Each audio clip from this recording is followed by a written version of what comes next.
இன்றைக்கி பார்த்தீங்கன்னா வியாழக்கிழமை காலையில் பார்த்தீங்கன்னா க்ளீன் ஒர்க்லாம் ஸ்டார்ட் பண்ணிட்டோம். இன்றைக்கி காலப்பத்தில் நல்ல தண்ணி வேறு வந்துருச்சுங்களா, அப்போ வாசலாம் கூட்டி குளம் போட்டு தண்ணி வந்துச்சு. தண்ணிலாம் மேலே வந்து பிடிச்சிட்டு கீழே வந்து தொட்டிக்கு வந்து நம்பிட்டு இருக்கு.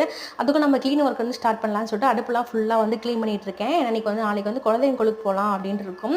நினச்சி நீங்கள் வீடெலாம் வந்து வலிச்சிடலாம் அப்படின்னு சொல்லிட்டு ஃபுல்லாக வந்து மேலே கவுண்டர் டாப்பு கீழே வந்து அந்த கல் அடுப்பு எல்லாம் ஃபுல்லாக சோப் போட்டு க்ளீனாக வந்து எல்லாம் சுத்தம் பண்ணி வச்சாச்சு. இந்த சிங்கில் பாத்திரம் இருக்குது, நைட் விளக்கின பாத்திரம் எடுத்து கமுத்தி வச்சுட்டு சிங்கில் பாத்திரம் வளக்கிட்டு தம்பிக்கு வர ஸ்கூல் இருக்குங்களா, அன்றைக்கி வந்து தயிர் சாப்பாடு கேட்டார். அதனால் சாப்பாடு பார்த்தீங்கன்னா ஒலை வச்சுட்டேன்.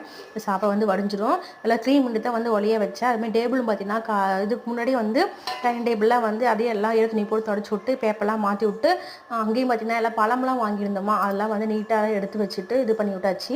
தண்ணி மேலே நம்பிச்சுட்டு குடிக்க மட்டும் ஒன்று பிடிக்கணும். கிச்சன் ரூம் வந்து க்ளீன் பண்ணிவிட்டு அப்போ வந்து குடிக்க போய் வச்சுக்கலாம் அப்படின்னு சொல்லி விட்டாச்சு. டேபிள் பார்த்தீங்கன்னா க்ளீனாக இருக்குது. சீத்தாப்பழமாக பார்த்தீங்கன்னா நேற்றோ 5 பழம் வந்து சாப்பிட்டோமா, அதெல்லாம் சேர்த்து ஒரு 50 ரூபா தான் வந்து வாங்கிட்டாங்க. நல்லா டேஸ்ட் செம்மையாக